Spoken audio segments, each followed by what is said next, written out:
Hi, my name's Deleith. My sister didn't just mock me at a job interview, she made sure I never got the job. Then laughed as they tore my test in half right in front of a room full of strangers. But what she didn't know? The man she couldn't control, the one who walked in next, was my fiancé. She thought I was beneath her. Until the silence turned, and I didn't need her approval to rise. Ever been erased by your own family, only to come back stronger than they could have imagined? Because this is the day I stopped asking for a seat and built the table myself. Before we begin, what time are you listening and where from? Drop a comment. Let's talk family drama. The walls were all glass, sleek, cold, corporate. I could see my own reflection as I walked in, my posture straight, my shoes scuffed. My name badge felt heavier than it should have. I held my resume folder close, the corners soft from being packed and repacked over the past few weeks. The Storm CP logo glared from every screen in the room, like it was watching me. A few other candidates were already seated, polished, confident, designer suits, perfect hair, the kind of people who always know someone on the inside. I forced a smile when one of them glanced at me, but it wasn't returned. I took the only available chair, slightly off-center, not quite in the circle, like it had been left for someone who didn't quite belong.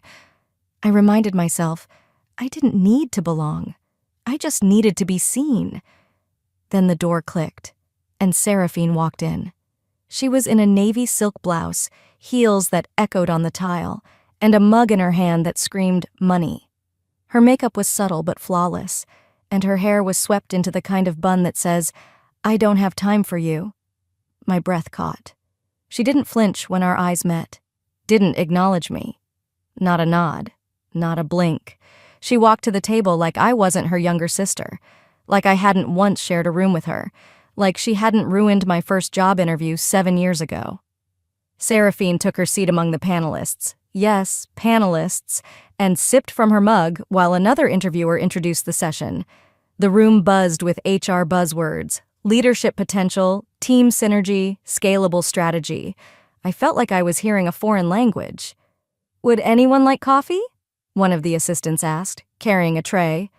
The tray made its rounds. Every single person got a cup. Except me. I didn't say anything. I didn't need to. Seraphine was already smirking over her mug, and I caught the moment she leaned toward the woman next to her and whispered, "She's still dressing like she shops in college clearance bins." The woman chuckled, just enough to sting. I kept my gaze steady. I wouldn't give her the satisfaction. But inside, my stomach curled. I stared at the tabletop and the grain of the fake wood. I focused on my breathing. I remembered nights sitting at my cramped desk, piecing together freelance contracts, learning system design from scratch while my ex said it was a cute little phase. I remembered the day Seraphine forwarded my portfolio to the wrong client, intentionally. The company pulled out. It was my birthday. I told myself I wouldn't run this time. Not from her, not from this. They started calling names. One by one, the candidates went up for introductions. As they spoke, Seraphine nodded, smiled, took notes. When my name was called, she didn't even glance up. I stood, walked to the center, and placed my resume down in front of her. She picked it up, stared at it for all of 2 seconds. Then, without a word, she slid it to the man sitting beside her like it was some misplaced brochure from the lobby. He barely glanced at it before setting it aside. And that was it. That was my moment. No questions, no eye contact, just dismissal. I sat back down. Someone behind me coughed. The clock on the wall ticked louder than it should have. I tried to straighten my shoulders, to ignore the heat creeping up my neck. "She's here?" I heard a voice whisper behind me. "Didn't think she was even in tech." And then, Seraphine laughed. Not loudly, but enough. I didn't turn around. I didn't blink. But I made a note. Some people look right through you when you're not dressed to their expectations. Others laugh when they think you're beneath them. The question wasn't whether they saw me, it was whether I'd let them define me. I reached down, adjusted the resume folder on my lap, and reminded myself of something my mother once said, years before Seraphine started using words like legacy and executive brand. "Don't ever beg to be invited somewhere you built." The paper made a faint sound as it slid away, familiar, like rejection always had its own soft signature. Before I could steady my breath, the next name was called. Another polished candidate, gold watch, thick accent, Yale ring, stood and spoke about leadership and transformation. The panel chuckled at his jokes. Someone even clapped. The energy in the room shifted, like I had never been there. I waited. Maybe they'd circle back to me. Maybe there'd be a pause, an opening, anything. There wasn't. 3 more questions flew by. I was passed over again and again like I was part of the decor. When the assistant finally looked my way, it wasn't with apology. It was more like, "Oh, you're still here." A tall man near the head of the table, Greg, I remembered from the intro email, leaned back in his chair and smirked. "So," he said, twirling a pen, "what makes you think you're ready for the big leagues?" His tone dripped with amusement, like he was asking a child if she thought she could run NASA. I opened my mouth, but before I could speak, Seraphine reached across the table. Her hand snatched the top sheet of my resume again like it offended her. She clicked her pen open, bright red ink, and scrawled something across the page. I could see it from where I sat. Wrong major, wrong look, wrong fit. Then, in bold block letters across the bottom, unqualified. The red bled through, staining the paper like a wound. I didn't blink. I didn't reach for it. I let her set it down with a self-satisfied smile, her hand sliding it across the polished surface like she was offering evidence in court. I cleared my throat. "I led an AI ethics redesign for 3 mid-tier platforms," I said. "Last year, I helped scale a predictive data system that cut processing time by 34%. That framework is now—" "You still chasing those little dream projects?" Seraphine interrupted, her tone airy, her smile syrupy. She turned to the panel.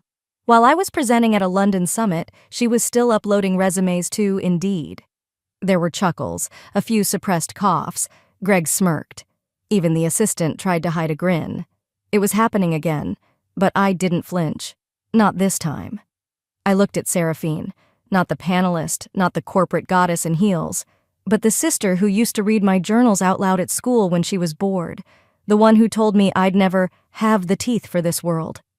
And still, a part of me had hoped that just once she might look at me across the table and see more than a punchline. She knew my whole story. She knew how hard I'd worked, what I'd been through. But that knowledge wasn't a bridge. It was a weapon. I breathed in through my nose and out slowly. My hands stayed still. My voice, when I spoke, was calm. "I may not look like what you're used to, but the results are there. You just chose not to read them." Greg leaned back. "Well, we've seen enough. Appreciate the optimism." Seraphine's fingers drummed on the table.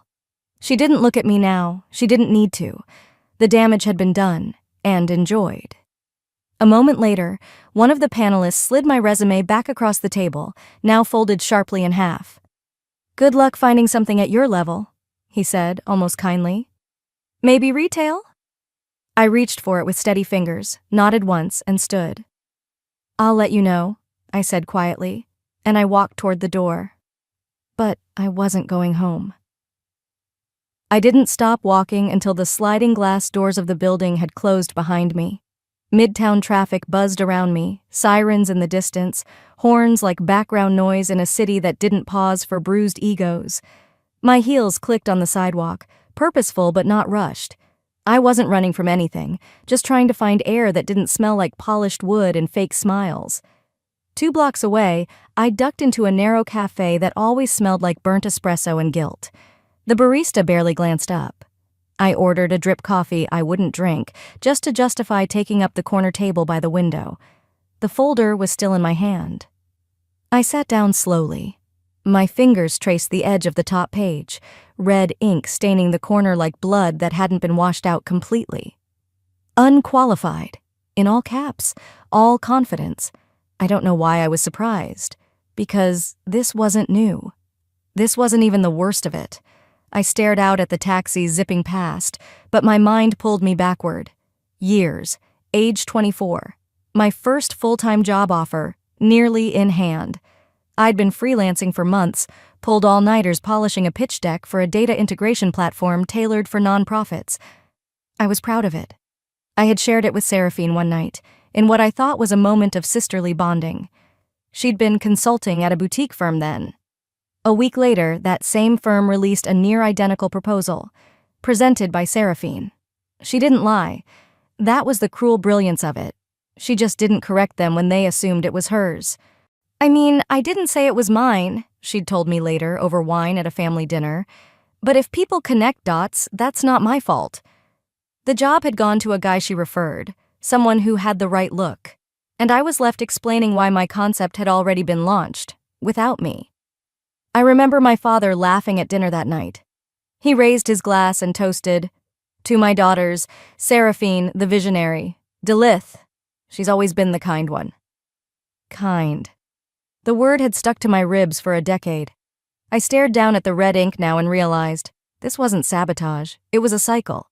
Every time I shared something, she'd bend it, reframe it, wear it, and then convince the room I was just a side note, quiet, nice, but never sharp enough to cut through the noise. I pulled out my phone. My inbox was still open to a message from one of the small startups I did part-time code audits for. I had typed up a resignation last week, unsure if I was wasting time holding on to side gigs when I was trying to land something big. My finger hovered over the draft. Maybe I wasn't meant for any of it. Maybe all the late nights and self-doubt were trying to tell me something. Then I deleted the draft. No, not this time. She didn't get to shrink me again. Not today. The cafe was too quiet now. My coffee had gone cold. I pulled my phone out again when it buzzed. A text from Elias. "How did the interview go?" I stared at it. My thumb started typing. It went exactly the way she wanted it to. But I paused, read it again, then erased it. That would have been her narrative, not mine. I took a deep breath, stared at the blinking cursor, and typed just one word, "Fine." Then I stood, slipped on my coat, and pushed my chair back from the table. I wasn't done. The elevator dinged too loudly, like it was warning the building I was back. The security guard at the front desk blinked at me when I returned. "Didn't they?" "I'm here for the open assessment round," I said simply. He hesitated, then picked up the phone. "One moment." He didn't ask questions. Maybe he saw something in my face, something sharp enough to slice through the doubt. 2 minutes later, I was heading back up. When the doors opened on the 40th floor, the energy shifted. The panel hadn't expected to see me again. I could see it in their faces, thin smiles, twitching brows. Seraphine didn't even hide her smirk. "Changed your mind? You never were good at letting go." I said nothing, just walked toward the empty chair, the one they hadn't offered earlier. I pulled it out myself, sat down, and waited. Greg, the senior exec with the too perfect tan and an ego that filled the room, leaned back with theatrical delight. "Well then," he said, "since you're so eager to be here, how about we put that brain to use? Let's see if you're actually worth this room." He signaled to the assistant. A thick packet landed in front of me. Paper, not digital. No calculator, no laptop, just a pen, a test. Logic, systems, algorithms, twisted enough to feel like a punishment. 10 pages, 15 minutes, Greg said. "You're not allowed to ask questions. And yes, we're timing you." I heard someone chuckle. It wasn't subtle. I nodded once, picked up the pen, and started. Every second thudded in my ears like a drumbeat. I ignored the weight of their stares, the sound of someone slurping coffee, Seraphine's chair creaking as she leaned toward another panelist to whisper something. The whisper was sharp enough to carry. Let's see if her little sociology-adjacent AI hobby gets her anywhere now. I didn't look up, not once. When I hit the last question, my wrist ached and my breath had shortened. But I finished. Clean. No crossings out. No second guesses. I pushed the packet across the table. Greg didn't smile. He flipped through the pages like he was flipping through a tabloid he already hated. Then, he tore it in half, deliberate, slow. The room went dead quiet. The sound of paper ripping, page by page, was louder than any shout. He let the pieces fall into the trash can beside him and muttered, "Impressive penmanship, but we don't hire fiction writers." Laughter. From someone. I couldn't tell who. It came from my left, faded into a cough. I stayed seated, my hands in my lap. Seraphine tilted her head like she was watching a dog do a trick it didn't quite finish. Her voice was almost tender. You always were stubborn. Never learned when to quit. I rose slowly, walked to the trash can, and knelt. Piece by piece, I picked up the paper he'd destroyed.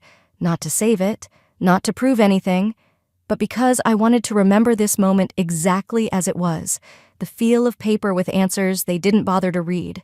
The weight of silence. The sharp edges of their cowardice. Someone behind me cleared their throat, uncomfortable, but no one stopped me. And then, just as I reached for the last page, someone kicked it away. A sharp-pointed heel pinned it near the chair leg. Seraphine? She leaned down slightly, her voice a whisper that still cut through the air. Still crawling for approval? I looked up at her. She expected tears. Maybe shame. Instead, I stood, and for the first time in years, I smiled.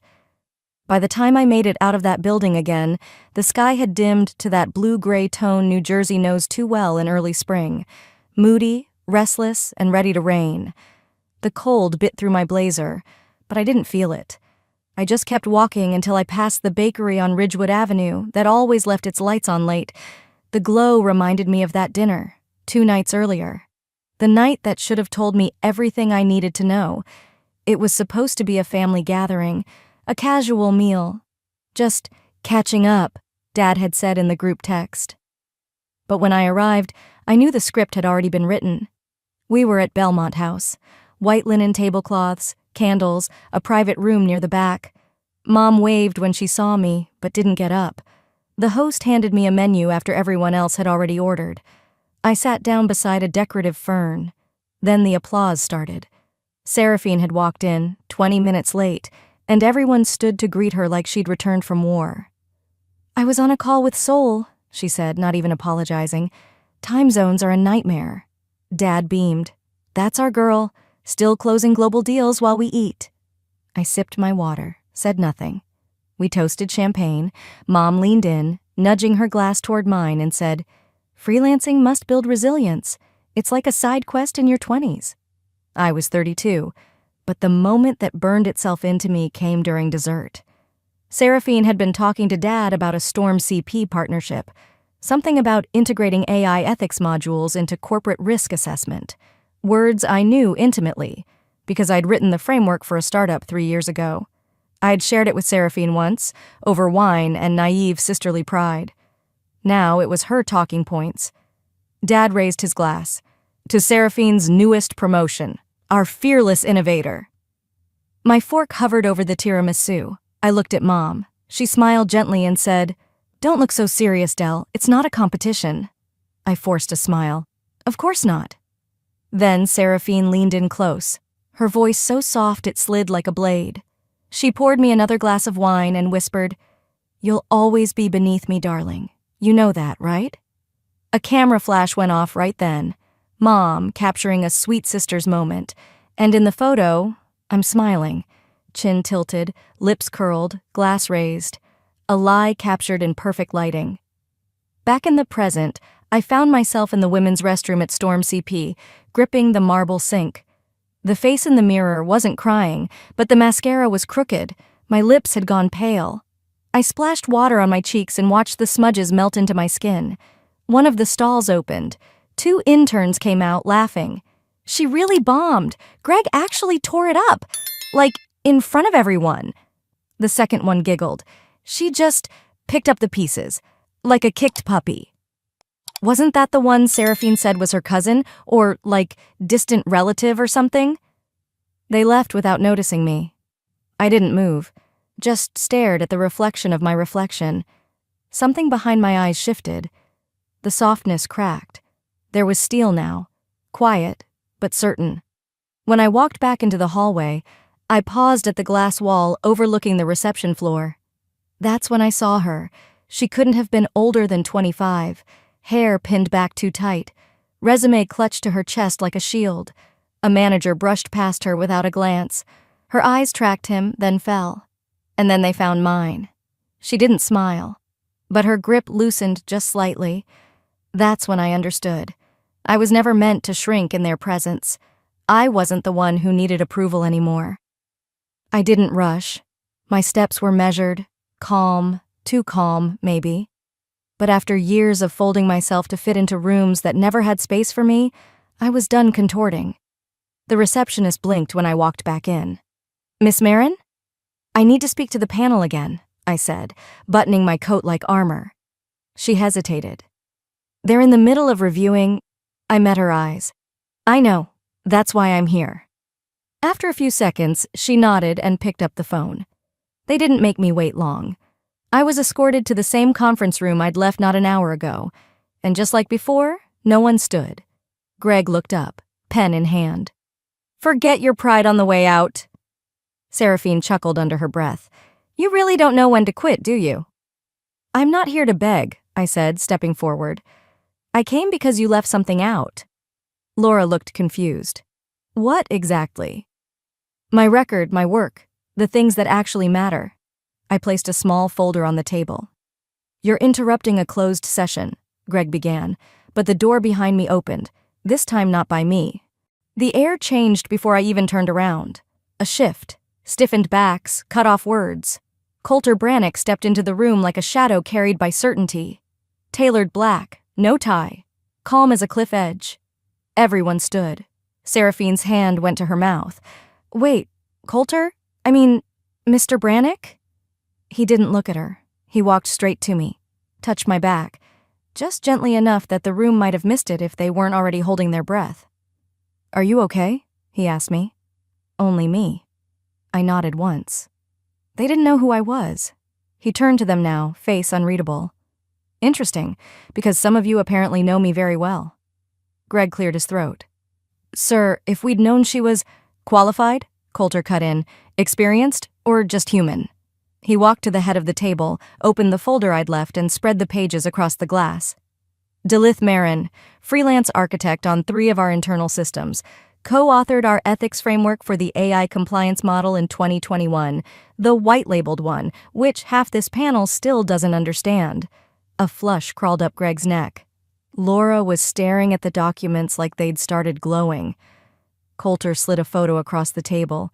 "This is the metrics report you all used last quarter. Her work. Not signed, but hers." Then he turned to me. "Anything else you'd like to add?" I looked at the panel. Looked at Seraphine. Her mouth was slightly open, like a joke had gone too far and no one was laughing anymore. "I was never here to ask for a favor," I said. "I showed up because I believed I had value. Turns out I had more than that. I had proof. You just didn't bother to see it." Seraphine opened her mouth, but for once, nothing came out. Coulter's voice dropped into ice. "I believe this requires a review of yesterday's interview practices. Fairness, compliance, conduct." Greg shuffled the papers in front of him, stammering. "It was informal, exploratory, not binding." "Oh," Coulter said mildly, "then you won't mind us playing back the footage." He gestured to the mounted screen in the corner. A remote sat waiting. "Let's see how you all conducted yourselves under informal conditions." I stood beside him as he picked up the remote, and for the first time, none of them could look away from me. This wasn't a favor. It wasn't a rescue. It was recognition. Long overdue and earned. The moment the video began, the oxygen left the room. No one moved. No one even pretended to multitask. Just the sound of my voice explaining my work, followed by Greg's smug chuckle, Laura's backhanded comments, and Seraphine's slow, deliberate takedown. There it was, her smirk when she dismissed my resume, the way she said side quest, like my life had been a detour from something real. Every eye in the room flicked between the screen and Seraphine, whose lips were drawn tight now, her perfectly glossed facade cracking with each second. When the footage caught her pouring wine and whispering, "You'll always be beneath me," I didn't look away. I didn't flinch, but I could feel everyone else shifting in their seats like the floor had just dropped out from under them. Coulter remained perfectly still, arms crossed. He didn't even glance her way. When the screen finally went dark, no one spoke at first. Even the board members on the video call were frozen. Then the legal advisor cleared his throat. "This isn't just bad judgment," he said flatly. "This is a potential liability. HR and legal will be looped in before close of business today. Greg opened his mouth, probably to pivot or pretend this was all somehow a misunderstanding, but Seraphine cut in with something no one expected. She planned this, she barked. She wanted all of this on record. This was manipulation. Her voice cracked near the end, louder than she probably intended. I raised an eyebrow, but said nothing. That silence must have rattled her more than any defense I could have thrown. And then, she snapped, I introduced you to him, she shouted, pointing at me like I'd stolen something sacred. For the first time in the room, I let my voice match the weight of truth. Yes, I said calmly. And when he chose me, you made sure no one else did. A pin could have dropped. Coulter turned toward her slowly, like he was giving her one last out. So you admit, he said coolly, you interfered with her employment referrals? You compromised our own hiring protocols? Seraphine scoffed. I was protecting the company from nepotism. The only nepotism here, I said softly, was protecting yourself from being compared to someone you never thought would rise. Laura suddenly slid her notepad away from her. Greg looked at his shoes. No one was rushing to defend her now. I wasn't trying to destroy you, Seraphine muttered, more to herself than to anyone else. No, I replied. You were trying to erase me, to rewrite my name out of the picture so you could frame yourself alone in every story. My voice didn't shake, even though my hands were curled tight at my sides. Coulter stepped forward and placed his hand flat on a new folder. There's one more piece of evidence Seraphine didn't know we had, he said evenly. Seraphine blinked, caught between panic and confusion. What now? She whispered. And in that moment, I saw it. The exact second her power began to collapse in on itself. Not because of what I did, but because everything she buried had just started to claw its way to the surface. As Coulter opened the folder, the room tensed. The soft whisper of the paper sliding out was louder than anyone dared to breathe. He laid down a printed page, an internal audit trail from the company's HR system. The header read, Applicant History, Marin, Delith. The legal advisor leaned forward. These notes were appended during your 2019 application cycle, he said. We've verified the metadata. The source login was Seraphine's. The notes were short, but they stung. Displays resistance to feedback. Would not be a cultural fit. History of unpredictable collaboration. They weren't just petty. Those phrases were career killers. Coulter didn't raise his voice. He didn't have to. You altered internal files to block your sister's candidacy? He asked. I was trying to protect the company, Seraphine said tightly. You don't understand what it's like to have someone cling to you just to get ahead. You're done here, Coulter said, his tone final. Effective immediately. A wave of air seemed to shift through the room. No anger, just cold clarity. Security was called. Seraphine stood, jaw clenched, eyes darting. But before she was out the door, she whipped around, a final lunge for control. She's not innocent, she snapped. Look at this! Look at what she sent a client.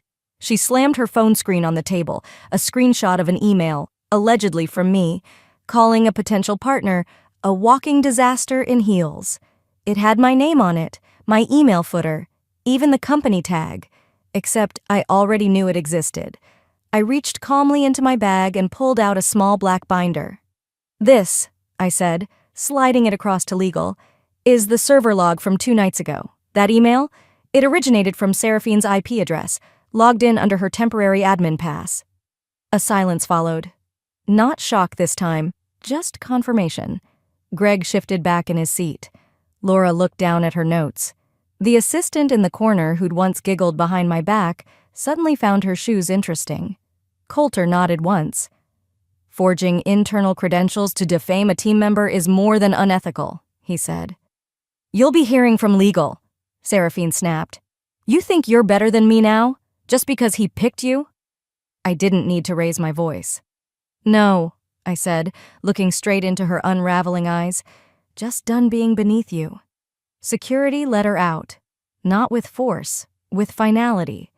And that silence again, the kind that tastes like justice. I stood there as the board began to murmur among themselves. Coulter didn't ask. He turned and simply said, I move that we reinstate Dilith Marin to her original consulting role, this time full-time with project lead authority. All in favor? He asked. Every hand went up. The HR rep stood. You're being offered lead strategy consultant. Seraphine's former office is yours. I looked toward the glass-encased corner suite with the skyline view. It had always been her throne, but I shook my head. No, I said. I'd like a desk near the development floor, closer to the team. They paused, then nodded. As I signed the contract, someone, Laura, I think, slid a small folded note across the table. I opened it. We're glad you're finally where you've always belonged. I didn't respond. I just smiled and walked out without looking back. The paper made a soft sound as it slid into the box, so quiet, but to me it was thunder. A clean fold, red ink still faintly bleeding along the edge, and a note in my handwriting clipped to the top. Let this help someone who's still learning not to listen to the voices trying to shrink them. That resume wasn't shame anymore. It was a receipt for every lesson I paid for in silence. I stepped outside into the early evening light. New York had the kind of golden haze that made even the sharpest corners look forgiving. The sidewalk buzzed, but for once, it didn't swallow me. I let myself walk slowly, feeling the rhythm of my own steps again. When I got back upstairs to collect my things, I passed Seraphine's old office. The door stood wide open. Inside, a cleaning crew was wiping down the shelves, removing a framed quote she used to brag about. Winners write the rules. I paused briefly. There was nothing to say, nothing to reclaim. The space didn't belong to me, not because I couldn't have it, but because I didn't need it. I turned the corner and nearly bumped into someone, her, not Seraphine, the young woman from the hallway, the one who clutched her resume like it was a lifeline weeks ago. They called me back, she said breathlessly, for the role you told me to apply for. Good, I said, holding her eyes. You deserve it. She smiled in that way only people on the edge of belief do, hopeful, nervous, but finally standing still enough to listen to themselves. Later, in my new office, smaller, sunlit, and surrounded by the people who actually built things, I sat alone for a moment. The room smelled like lemon cleaner and fresh beginnings. My bag hit the floor with a soft thud. I opened one drawer, taped the torn resume back together, and pinned it above my desk. It looked like a scar. And that felt right. I didn't tape it to remind myself of Seraphine, or even the pain. I taped it because it was the moment I started choosing dignity over desperation. My phone buzzed, a message from my father. I didn't see everything before, I'm sorry. I stared at it for a full minute, then set the phone down without replying, not out of anger, just clarity. He didn't owe me closure, and I didn't owe him an explanation. Some bridges weren't meant to burn, but they sure as hell weren't meant to be rebuilt either. I leaned back in my chair. Sunlight stretched across the corkboard, catching the resume's frayed edges like gold threads in a tapestry. She said I'd always be beneath her. Turns out I just needed to stop standing in her shadow. And maybe that's all it ever was. Me trying to hold a place in a family that only reserved seats for applause. Somewhere outside my window, someone laughed. Someone crossed the street without looking. Life moved on, and finally, so did I. If you've ever stayed silent because you thought they were right about you, maybe it's time to speak. Or maybe, just maybe it's time to stop explaining at all. I exhaled, pinned one last thing beside the resume, a quote scribbled on the back of an old napkin from my first failed client pitch. No one sees the quiet builder until the building outlasts the storm. Sometimes the ones who silence us wear our last name. But strength isn't always loud. It's in the quiet choice to stop chasing approval and start building your own path. Have you ever had to walk away from family to find yourself? If this story hit home, share your thoughts below, and don't forget to subscribe for more true stories like this one. Because the truth behind family drama? It's often not what it seems.